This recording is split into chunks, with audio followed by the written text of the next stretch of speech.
Hi అందరికీ నమస్కారం.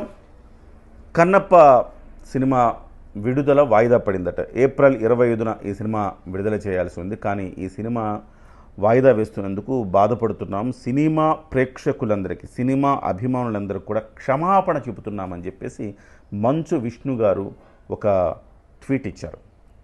అంటే ఈ సినిమా కోసం చాలామంది ఎదురుతెన్నులు చూస్తున్నారని, ఈ సినిమా రాకపోతే బాధపడి ఏదైనా చేసుకుంటారేమన్న భయంతో పాపం ఆయన కూడా చాలా గిల్టీ ఫీల్ అయిపోయి ఆ ప్రకటన విడుదల చేసినట్టుగా కనపడుతుంది.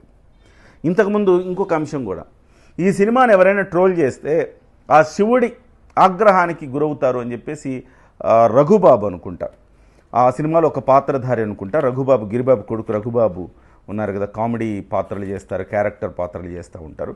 సో ఆయన చెప్పిన మాట ఇది, ప్రెస్ మీట్ పెట్టి మరి. అంటే వీళ్ళు ఏంటంటే, వాళ్ళు చేసేవి ఎలా ఉన్నా కానీ పర్వాలేదు, ఈ సినిమాను మాత్రం మేమేమైనా చేస్తాం, మీరు మాత్రం ట్రోల్ చేయొద్దు. మంచు విష్ణు గారు చేసే పనులు ఎలా ఉంటే మనందరికీ తెలుసు. మంచు విష్ణు గారు సన్నీ లియోన్తో కూర్చొని అష్టాచెమ్మ ఆడచ్చు, అవి రిలీజ్ చేయొచ్చు. గబుక్కన మనం ఏమన్నా అంటే అది ట్రోలింగ్ అంటారు.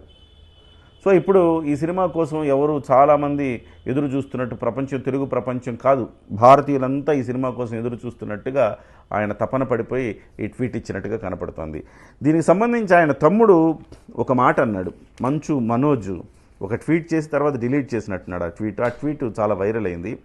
కృష్ణరాజు గారిలాగా సింహం అవ్వాలని ప్రతి ఫ్రాడ్ కుక్కకి ఉంటుంది, ఈ విషయం నువ్వు ఇదే జన్మలో తెలుసుకుంటావు అంటూ పరోక్ష వ్యాఖ్యలు చేశారు. సో ట్రోలింగ్ ఎవరో చేయక్కర్లా, వాళ్ళ కుటుంబ సభ్యులే చాలు. సో వాస్తవానికి మంచు విష్ణు గారి బిహేవియరే ట్రోలింగ్ మెటీరియల్లా ఉంటుంది. అందుకే చాలామంది మంచు విష్ణుని ట్రోల్ చేయడానికి అనుకూలంగా తీసుకుంటారనుకుంటా. ఆయన చేసే వ్యవహారాలు కానీ, ఆయన శైలి కానీ, ఆయన మాటలు కానీ ఆ రకంగానే ఉంటాయి. సరే, ట్రోల్ చేయకూడదు అనుకుందాం, కానీ కన్నప్ప వచ్చాక మాత్రం ఖచ్చితంగా ట్రోల్స్ ఉంటాయని నేను అనుకుంటున్నాను. ఎందుకంటే మొన్న ప్రభాస్తో ఒక సినిమా వచ్చింది కదా, ఆది పురుష్ మీద ఎంతైతే ట్రోలింగ్ జరిగిందో, ట్రోలింగ్కి ఎవరు అతీతులు కాదన్న విషయం మనం గుర్తుంచుకోవాలి. మన చర్యలు సహజంగా ఉంటే, మన చర్యలు న్యాచురల్గా ఉంటే, మనం చేసేవి ప్రాక్టికల్గా ఉంటే ఎవరు ట్రోల్ చేయరు. అలా కాకుండా మనం ట్రోలింగ్కి అనుకూలమైన వ్యాఖ్యలు, అనుకూలమైన బిహేవియర్ మనం చేస్తే ఖచ్చితంగా ట్రోలింగ్స్ అవుతూ ఉంటాయి. సో ఆది పురుష్, ప్రభాస్ పాన్ ఇండియా యాక్టర్, ఆయన ఏం తక్కువ, ఆయన కూడా ట్రోలింగ్స్ గురయ్యారు. ఆది పురుష్లో అసలు రామాయణం చూసిన ఫీలింగే కలగల ఆది పురుష్. సో అంత అంటే తీయకూడని రీతిలో తీసినట్టుగా కనపడింది. ఇవాళ కన్నప్ప కూడా అలానే తీస్తున్నట్టుగా మనకు చూస్తుంటే తెలుస్తోంది.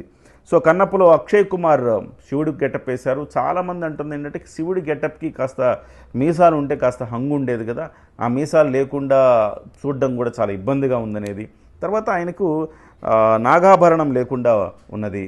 అదే సమయంలో పార్వతి క్యారెక్టర్ అయిన కాజల్ అగర్వాల్ కూడా అంత గ్రాండ్ రిచ్ లుక్లు ఏం కనబడట్లేదు. అట్లే చూస్తే కనుక మోహన్ లాలు, శరత్ కుమారు, ప్రభాసు, వీళ్ళందరి క్యారెక్టర్లు అనుకున్న రీతిలో వస్తున్నట్టుగా లేదు. ఆ లొకేషన్స్ కూడా ఫారెన్ లొకేషన్స్లో చిత్రీకరిస్తున్నారు, తద్వారా నేటివిటీ మిస్ అవుతున్నట్టుగా కనపడుతుంది. బహుశా కన్నప్ప సినిమాని నార్త్కి పరిచయం చేయాలి. సౌత్లో ఎలాగో ఆదరించరు కాబట్టి నార్త్లో, ఎందుకంటే మంచు విష్ణు సినిమా అంటే వెళ్ళటానికి పెద్ద ఆసక్తి చూపరు ఎవరు. సో అలాంటిది ఇవాళ నార్త్లో అంటే పాన్ ఇండియా రేంజ్లో ఎందుకు తీస్తున్నాడు అంటే, అర్థమవుతోంది ఏంటంటే ఎలాగూ తెలుగులో పెద్దగా ఆదరించే అవకాశం లేదు, అట్లీస్ట్ నార్త్లో ఒకసారి ఒక ఫేట్ ప్రయోగం చేద్దామని చెప్పేసి మంచు విష్ణు గారు ప్రయత్నం చేస్తున్నట్టుగా కనపడుతోంది. ఏదేమైనా నార్త్ వాళ్ళకు అందుకే శివుడికి మీసాలు లేకుండా ఆ రకంగా గెటప్పులు పెట్టారని కూడా చెప్తున్నారు. ఏదేమైనా పుష్ప 2 ఇచ్చిన విజయం కావచ్చు, అంతకుముందు బాహుబలి ఇచ్చిన విజయం కావచ్చు, RRR ఇచ్చిన విజయం కావచ్చు, ఇవన్నింటినీ ఇంట గెలవలేకపోయినా రచ్చ గెలవాలని ఒక ప్రయత్నం మంచు విష్ణు గారు చేస్తున్నట్టుగా కనపడుతోంది. సో ఆయన హిట్ అయితే మంచిదే, అందరూ బాగుండాలి, కానీ వాళ్ళ చేష్టలే కొంత ఇబ్బందికరంగా ఉంటాయి కాబట్టి మనం వాటి గురించి మాట్లాడుకోవాల్సి వస్తుంది. ఒక్కటైతే చెప్పదలుచుకున్నాను, సో ఎవరు కూడా పెద్దగా ఆందోళన చెందే పరిస్థితులు ఏం లేవు. విష్ణు గారు, మీరు ప్రశాంతంగా ఏప్రిల్ 25 కాకపోతే మే 25 రిలీజ్ చేయండి, మే 25 కాకపోతే డిసెంబర్ 25 రిలీజ్ చేయండి. అప్పుడు కూడా మీకు కుదరలేదనుకోండి, వచ్చే సంవత్సరం చూద్దాం. అంతేగాని ప్రేక్షకులు ఏదో టెన్షన్ పడిపోతారని మీరు టెన్షన్ పడి మీ టెన్షన్ని మా మీద రుద్ది మమ్మల్ని టెన్షన్ పెట్టొద్దని మాత్రం సవినయంగా విన్నవించుకుంటున్నాం.